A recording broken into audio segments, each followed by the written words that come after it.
नमस्कार दोस्तों, मैं विनोद एक बार फिर से आप सभी का हमारे YouTube channel the study point में स्वागत है। फ्रेंड्स, आज की वीडियो में अपन डिस्कस करने वाले हैं मध्यकालीन भारत का इतिहास, जो आपका पेपर लगने वाला है बीए पार्ट सेकंड में। जो थर्ड सेमेस्टर का पेपर लगने वाला है फर्स्ट मध्यकालीन भारत का इतिहास, उसका अपन मॉडल पेपर देखने वाले हैं। और इस मॉडल पेपर में अपन देखेंगे कौन कौन से इंपॉर्टेंट क्वेश्चन है।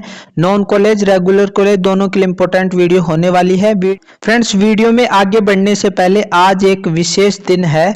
और ये विशेष दिन क्यों है? क्योंकि आज दिल से आपके लिए थैंक यू निकल रहा है। Thank you so much. क्यों?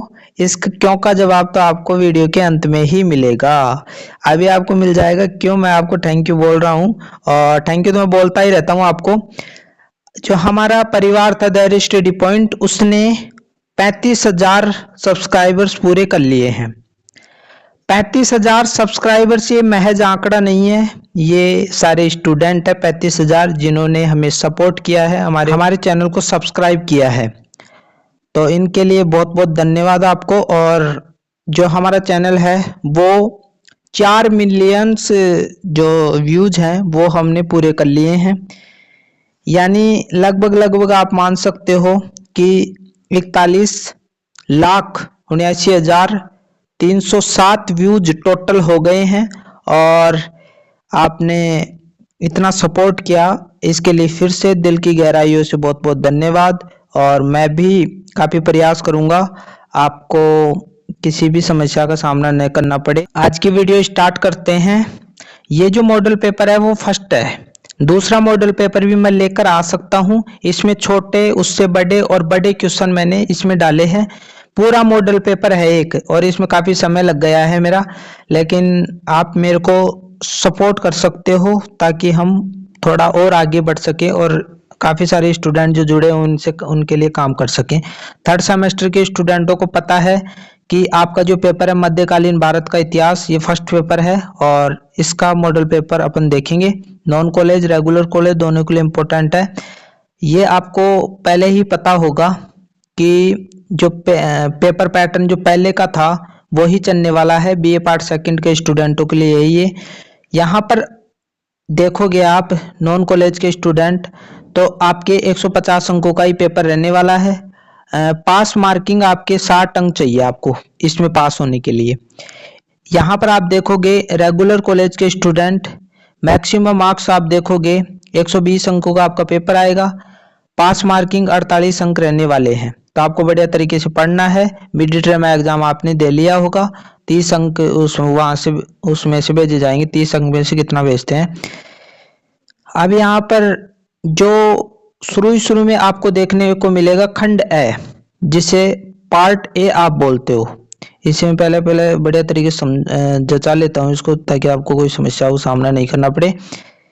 यहाँ पर शब्द सीमा 20 रहने वाली है। ये जितने भी आप क्वेश्चन देखोगे, टोटल जो पर्सन संख्या 1 है उसमें टोटल 10 क्वेश्चन आएंगे। 10 क्वेश्चन में से आपको पूरे करने हैं, आप सबको पता है। यहाँ पर आप देखोगे पहला क्वेश्चन, कुतुबुद्दीन ऐबक की राजधानी कहाँ स्थित थी? 2 अंकों का क्वेश्चन है। अमीर खुसरो की किन्हीं 2 रचनाओं के नाम लिखिए। खजाइन उल फुतूह पुस्तक किसके द्वारा लिखी गई? 2 अंकों का क्वेश्चन है। यहाँ पर एक इंपॉर्टेंट बात है, आप 10 में से सवाल पूरे करना चाहते हो आप, यानी आपके पेपर में टोटल ये जो 10 सवाल हैं वो पूरे करो आप। तो मैं जो बता रहा हूं उस पर आपको बिलीव करना है, क्योंकि आपने फर्स्ट ईयर में भी देखा था कि काफी सारे क्वेश्चन है ना जो आए थे, इसीलिए आप इस वीडियो में आए हो, अन्यथा नहीं आते। यहां पर सबसे पहले तो आपको एक चीज ध्यान में रखनी है कि लेखक और उसने कौन सी पुस्तक लिखी। एक क्वेश्चन तो परमानेंट ही आता है, ठीक है। ये पुस्तक और ये सारी चीजें कहां से पता चलेंगे आपको? जब आप दिल्ली सल्तनत के इतिहास की जानकारी के जो स्रोत पढ़ोगे, उसमें जो मुस्लिम शासक हुए उनके दरबार में जो मुस्लिम विद्वान रहा करते थे, उन्होंने कुछ रचनाएं लिखी हैं और उनके लेखक, यदि वो मैन आप 10, 15 या 20 जो विद्वान है उन्होंने कौन कौन सी पुस्तक लिखी है वो याद कर लेते हो तो ये है ना जो एक सवाल आपका पक्का हो जाएगा। अब मैंने दो सवाल बताए, ये आ भी सकते हैं नहीं भी आ सकते, ये पिछले एग्जामों में आए हुए हैं, 2021 2022 में आए हुए हैं, इसीलिए हर पेपर में आपको देखने को मिलेगा कि ये लेखक से संबंधित एक क्वेश्चन तो आता ही है। जैसा बोल रहा हूं वैसा आपको करना है। ये 10 क्वेश्चन बता रहा हूं क्योंकि ये वन लाइनर क्वेश्चन होते हैं जो इसमें हम फिक्स नहीं बोल सकते कि इसमें से ही आएगा। काफी सारे यूट्यूबर बताते हैं कि पक्का यही छपने वाला है, तो मैं उन लोगों में से नहीं हूं। मैं वास्तविकता रियलिटी में विश्वास करता हूं। 10 क्वेश्चन दे रहा हूं, ये तो आपको करने ही है। बाकी आपके सीरीज में से जो भी क्वेश्चन है वो आपको करने हैं, और जो बड़े क्वेश्चन आप पढ़ोगे तो उसमें से भी आ सकता है। तो कैसे करना है सब पर बात करेंगे। इसके बाद में चौथा क्वेश्चन, फिरोज तुगलक द्वारा बसाए गए 4 शहरों के नाम लिखिए। 4 शहर है, ठीक है, चारों नहीं है, ये 4 शहरों के नाम लिखिए। 2 अंकों का क्वेश्चन है। दीवान एक कोही क्या है? 2 अंकों का है। जहांगीर के दरबार में यात्रा करने वाला पहला अंग्रेज कौन था? या फिर ये क्वेश्चन है ना जो इस प्रकार भी आ सकता है, जहांगीर के दरबार में आने वाले 2 अंग्रेज यात्रियों के नाम लिखिए। इंपॉर्टेंट क्वेश्चन है ये, क्योंकि ये 2-3 बार रिपीट भी हुआ है। आगे चलते हैं। शाहजहांकालीन मुगल स्थापत्य की 2 प्रमुख विशेषताएं बताइए। जजिया क्या था? एक प्रकार का कर था, और इसके बारे में भी आपको पढ़ना है। इसके बाद में गुरु रामानंद के 2 शिष्यों के नाम बताइए। ये बार बार क्वेश्चन आता रहता है, तो इसको बढ़िया तरीके से करना है। अमीर खुसरो कौन था? यह भी इंपॉर्टेंट सवाल है। तो मैं 10 क्वेश्चन लेकर आया हूं, इसमें से आ भी सकते हैं नहीं भी आ सकते, क्योंकि वन लाइनर क्वेश्चन है। आपका पूरा का पूरा सिलेबस दे रखा है, तो उसमें से वो बना कर देता है। लेकिन आपको ये भी तैयार करना है, और मॉडल पेपर जो दूसरा लेकर आऊंगा उसमें भी 10 सवाल लेकर आऊंगा, 2 यानी 20 सवाल। तो आपको वो तो इम्पोर्टेंट है ही, यानी ये 10 सवाल भी इंपॉर्टेंट है, और 10 सवाल और लेकर आऊंगा अगले मॉडल पेपर में। तो 20 तो आपको करने ही है। बाकी आप सीरीज जब लेकर आओगे तो इसमें छोटे क्वेश्चन और कर लेना, आपका बेड़ा पार हो जाएगा। आगे बढ़ते हैं। ये तो हमने है ना जो पहला क्वेश्चन आएगा ना पार्ट ए में, वो कवर कर लिया हमने। इसके बाद में यहां पर मैंने एक चीज समझा ही नहीं आपको। हाँ समझा दी, कुछ नहीं रहा है इसमें, कुछ भी छोटा नहीं है। इसके बाद में खंड ब जो होगा पार्ट बी, इसमें वो टोटल या तो 10 क्वेश्चन देगा या फिक्स है ना जो 4 क्वेश्चन देगा। आपको 4 क्वेश्चन करने, यदि 10 क्वेश्चन देता है तो 4 क्वेश्चन आपको करने हैं उसमें से। यदि 4 क्वेश्चन ही देता है तो चारों के चारों आपको करने हैं। कहने का मतलब है आपको 4 क्वेश्चन ही करने हैं, और प्रत्येक क्वेश्चन 5 अंकों का होगा, तो टोटल 20 अंकों का क्वेश्चन हो जाएगा। यानी टोटल सारे के सारे जो थोड़े वो जो छोटे क्वेश्चन थे उससे थोड़े बड़े, ये टोटल 20 अंकों के क्वेश्चन हो जाएंगे। अब वो निर्देश में लिखा हुआ होगा, वो आपको उस पेपर में पढ़ना होगा। दूसरा क्वेश्चन में जो पहला क्वेश्चन है, रजिया सुल्तान पर एक लेख लिखिए। 5 अंकों का क्वेश्चन है, और ये 20 शब्दों में नहीं लिखना है, ज्यादा शब्दों में लिखना है इसको। यानी आप 2 पेज में तो इसको लिखना ही है। लगभग आपको 50 से 150 शब्दों के बीच में इसको लिखना है। तो 1 या 2 तो भर ही जाएंगे आपके पेज। या फिर इस प्रकार भी क्वेश्चन आ सकता है, रजिया सुल्तान के पतन के मुख्य कारण बताइए।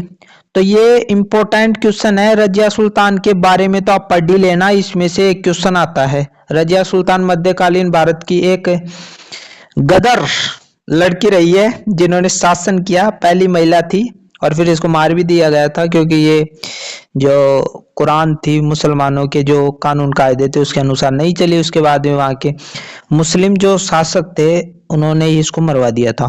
तो इम्पोर्टेंट है, काफी रोचक कहानियां है इसकी। ये किसी से प्यार उड़ भी करती थी, तो आप देख लेना, काफी इंटरेस्टिंग इसकी कहानी है, तो बढ़िया तरीके से आपको पढ़ना है इसको। सेकंड है क्वेश्चन, अबुल फजल के बारे में लिखिए। ये इंपॉर्टेंट है। अबुल फजल के बारे में क्वेश्चन आता है, और वो किसके दरबार का प्रमुख विद्वान था, क्या रचना लिखी उसने, कौन कौन से भाषाओं में रचना लिखी, वो सारी चीजें आपको लिखनी पड़ेंगी। इसके बाद में युद्ध से संबंधित क्वेश्चन आता है। तो मैं इम्पोर्टेंट 4 युद्ध के क्वेश्चन लेकर आया हूँ, और ये क्वेश्चन आए हुए भी हैं, पिछले जो 2024 में नहीं आए थे उससे पहले के आए हुए हैं, तो वो रिपीट होते हैं। पानीपत के प्रथम युद्ध का महत्व लिखिए। तो पानीपत का प्रथम युद्ध, सेकंड युद्ध और थर्ड युद्ध, ये 3 युद्ध आपको बढ़िया तरीके से पढ़ने हैं। और मैं आपको एक क्वेश्चन ही नहीं बता रहा, उससे रिलेटेड भी आप पढ़ोगे तो क्या पता पानीपत का द्वितीय युद्ध पूछ ले, वो तृतीय युद्ध पूछ ले। तो इससे संबंधित, युद्ध से संबंधित एक क्वेश्चन तो 5 अंक का आता ही है। इसके बाद में तालीकोट युद्ध का क्या महत्व है, यह भी इंपॉर्टेंट है, महत्व पूछता है ज्यादा। इसके बाद में तराइन के द्वितीय युद्ध का महत्व लिखिए। तराइन का युद्ध आप जानते ही हो, मोहम्मद गौरी और पृथ्वीराज चौहान तृतीय के बीच में लड़ा गया था, तो ये आपको सबको पता ही है। इसके बाद में बिलग्राम का युद्ध, ये भी इंपॉर्टेंट है 5 अंकों का। तो मेरे कहने का मतलब ये है कि आपको क्या करना है, आपको ये 4 युद्ध मैंने बताए हैं और बाकी युद्ध जो इंपॉर्टेंट है वो भी आपको करने हैं। बाहर नहीं जाएगा सवाल, जैसे मैं बता रहा हूँ वैसे आपको करना है। इसके बाद में आगे बढ़ोगे, कबीर की किन्हीं 4 शिक्षाओं को लिखिए, 5 अंकों का क्वेश्चन है। भक्ति आंदोलन में दादू का योगदान बताइए, 5 अंकों का क्वेश्चन है। कृष्ण देव राय पर एक संक्षिप्त टिप्पणी लिखिए, 5 अंकों का क्वेश्चन है। एकता प्रणाली से आप क्या समझते हैं, मुगल साम्राज्य में चलती थी, तो इसको आपको बड़े तरीके से पढ़ना है। तो मैंने 10 क्वेश्चन आपको इंपॉर्टेंट बता दिए हैं। अब वो 10 क्वेश्चन देता तो आपको 4 ही करने हैं, यदि वो 4 देता है तो 4 ही करने हैं, अथवा उसमें नहीं आएगा। यहां तक क्लियर हो गया। अब एक इंपॉर्टेंट बात और मैं बता रहा हूं, यदि आपको अच्छे अंक लाने हैं तो एक चीज आपने नोटिस की होगी कि आप जब सीरीज पढ़ते हो तो मैं जो क्वेश्चन बताता हूँ वो आते तो हैं, लेकिन आपने देखा होगा कि आपके कम नंबर आए होंगे। क्यों कम नंबर आए, इसका मूल कारण ये है कि आप सीरीजों से पढ़ते हो, और जो वो मटेरियल होता है वो शॉर्ट होता है, इसलिए एग्जामिनर नंबर सही नहीं देता। आपने सारे सवाल किए, कम नंबर आए, इसका रीजन ये है कि आपका जो मटेरियल है वो ठीक नहीं है। तो आपको बुक से पढ़ना है, बुक से पढ़ोगे तो इंटरेस्टिंग चीजें होती हैं उसके अंदर, यानी टोटल पूरी चीज दे रखी होती है ताकि आपको पढ़ने का मजा भी आता है। और ये बड़े क्वेश्चन भी आपको किताब में से ही पढ़ने हैं यदि आपको अच्छे अंक लाने हैं तो, नहीं तो आपके क्वेश्चन तो आ जाएंगे वहां पर, लेकिन आपका शॉर्ट मटेरियल होने के कारण आपके अंक की बड़े तरीके से नहीं देगा वो। इसके बाद में खंड जो स है, पार्ट सी है, उसमें 4 क्वेश्चन आपको करने हैं, यानी टोटल 8 क्वेश्चन देगा वो, अथवा में देगा, उसमें से आपको 4 करने हैं। प्रत्येक क्वेश्चन 20 अंकों का होगा, यानी टोटल 80 अंकों का हो गया। तो 80 अंकों के आपके ये बड़े क्वेश्चन आने वाले हैं, तो इनको भी देख लेते हैं। प्रश्न संख्या 3, दिल्ली सल्तनत की जानकारी के प्रमुख स्रोतों का वर्णन कीजिए। वेरी इंपॉर्टेंट क्वेश्चन है, ये तो आपको पूरा ही पढ़कर जाना है। और वो विद्वानों का जो मैंने बताया था ना, 1 नंबर का क्वेश्चन आता है, वो इससे ही कवर होगा, क्योंकि इसमें बहुत सारे विद्वान दे रखे हैं, उन्होंने क्या रचनाएं लिखी, इंपॉर्टेंट है। इसके बाद में ये क्वेश्चन भी इंपॉर्टेंट है, अलाउद्दीन खिलजी की दक्षिण नीति को स्पष्ट करते हुए उसके परिणाम लिखिए। दक्षिण भारत में क्या नीति अपनाई अलाउद्दीन खिलजी ने, उस पर आपको बात करनी है। ये पहला विद्वान था जो दक्षिण भारत तक गया, बाकी सारे विद्वान उत्तरी भारत तक ही सिमट कर रह गए, लेकिन अलाउद्दीन खिलजी एकमात्र शासक था जो दक्षिणी क्षेत्र, यानी तमिलनाडु, कर्नाटक, महाराष्ट्र वाला जो एरिया है ना दक्षिण भारत, उस तक, वहां तक इसने है ना जो अपने साम्राज्य को बढ़ाया, और क्या नीति अपनाई, क्या पॉलिसी अपनाई, उस पर। इसके बाद में यहां पर आप आगे बढ़ोगे, पार्ट 4 यानी सॉरी प्रश्न संख्या 4, अकबर की राजपूत नीति पर एक निबंध लिखिए। अकबर जो था उसके राजपूतों से संबंधित क्या नीति अपनाई, क्या पॉलिसी अपनाई, उदार नीति अपनाई है कैसी, है सारी चीजें इसमें पढ़नी पड़ेंगी। 20 अंकों का क्वेश्चन है। और फिर शेरशाह सूरी की उपलब्धियों की विवेचना कीजिए, या फिर इस प्रकार भी सवाल आता है और इम्पोर्टेंट है, सिलेबस के अनुसार चल रहा हूं मैं आपके। शेरशाह ने अकबर के लिए एक उदार मार्ग का निर्माण किया, इस संदर्भ में शेरशाह के प्रशासन पर प्रकाश डालिए। तो इसमें शेरशाह का प्रशासन भी, तो आपको शेरशाह सूरी मेरे हिसाब से तो आपको पूरा ही पढ़ना चाहिए।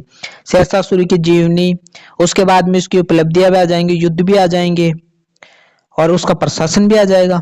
तो इससे जो मैं बता रहा हूँ उससे बाहर नहीं जाएगा, आपको विश्वास करना होगा, क्योंकि अब आपके पास में टाइम भी कम है और आप पूरा सिलेबस के पीछे पढ़ोगे तो फिर आपका कुछ ना कुछ छूट जाएगा, पूरा जो अदर सब्जेक्ट है ना वो भी छूट जाएंगी। तो आपको जो मैं बता रहा हूँ वैसे वैसे आपको करना है। इसके बाद में पांचवा जो क्वेश्चन आता है उसमें भी दो क्वेश्चन आते हैं। छत्रपति शिवाजी के प्रशासन का वर्णन कीजिए। जो शिवाजी है उससे संबंधित यानी मराठों से संबंधित एक क्वेश्चन आता है। ये प्रशासन किस प्रकार चलाता था, यानी अपना शासन किस प्रकार चलाता था। जैसे आप अब देखते हो, जैसे मान ली प्रधानमंत्री नरेंद्र मोदी जी हैं, वो पूरे देश पर शासन करते हैं, तो वो पुलिस के माध्यम से किस प्रकार शासन व्यवस्था को चलाता है, उसी प्रकार जो पहले के शासक होते थे वो अपने प्रशासन किस प्रकार चलाते थे वो इसमें पढ़ना पड़ेगा। और अथवा में आएगा अकबर और शाहजहां के शासनकाल में वास्तुकला की मुख्य विशेषताओं पर एक निबंध लिखिए। तो वास्तुकला के बारे में पूछ रहा है कि अकबर और शाहजहां ने कौन से किलों का निर्माण करवाया, किस प्रकार के उस टाइम मकान हुआ करते थे, कौन कौन सी कलाकृतियां दीवारों पर की जाती थी, ये सारी की सारी चीजें आपको पढ़नी पड़ेंगी। जैसे दिल्ली का लाल किला है, कितना सुंदर बना रखा है, तो वास्तुकला में आते हैं सारे के सारे, ये पढ़ना पड़ेगा। इसके बाद में लास्ट क्वेश्चन आता है छठा क्वेश्चन, मुगल काल में व्यापार व वाणिज्य के विकास पर विवरण दीजिए। ये 20 अंकों का क्वेश्चन है। यानी मुगल काल में व्यापार किस प्रकार होता था, वर्तमान में भी व्यापार होता है ना, हम व्यापार करते हैं दूसरे देशों के साथ में, उसी प्रकार यह भी व्यापार करता था और किस प्रकार इसने अपने व्यापार का विकास किया वो पढ़ना पड़ेगा। और भक्ति आंदोलन से संबंधित भी क्वेश्चन आता है, भक्ति आंदोलन के प्रमुख कारणों का वर्णन कीजिए, 20 अंकों का क्वेश्चन आएगा। तो सारे क्वेश्चन इंपॉर्टेंट है। टोटल मैंने ये बड़े क्वेश्चन 8 बताए हैं, जिसमें से आपके 4 क्वेश्चन पेपर में करने होते हैं। अब टोटल अंक अब तक हमने कितने देखे उस पर भी अपन बात कर लेते हैं। आपके एक डाउट हो सकता है नॉन कॉलेज के स्टूडेंटों का, हमने 20 अंकों के क्वेश्चन छोटे देखे 20 अंकों के क्वेश्चन थोड़े बड़े देखे और 80 अंकों के क्वेश्चन ये बड़े क्वेश्चन देख लिए। तो 80 20 20 कितने हो गए, 120 हो गए। ये नॉन कॉलेज रेगुलर कॉलेज के स्टूडेंटों का 120 अंकों का पेपर हो गया। अब 30 अंक है ना जो नॉन कॉलेज के स्टूडेंटों के 150 का है, तो 30 अंक किसी में से वो बढ़ाकर दे देगा। तो आपको उसी प्रकार तैयार करना है। मिलते हैं एक नई वीडियो के साथ। आशा करता हूँ वीडियो अच्छा लगा होगा। यदि चैनल पर नए हो तो चैनल को सब्सक्राइब करो, बेल आइकन को प्रेस करो, क्योंकि इस प्रकार की वीडियो मैं यहाँ पर लेकर आता रहता हूँ। मिलते हैं एक नई वीडियो के साथ, तब तक के लिए थैंक यू।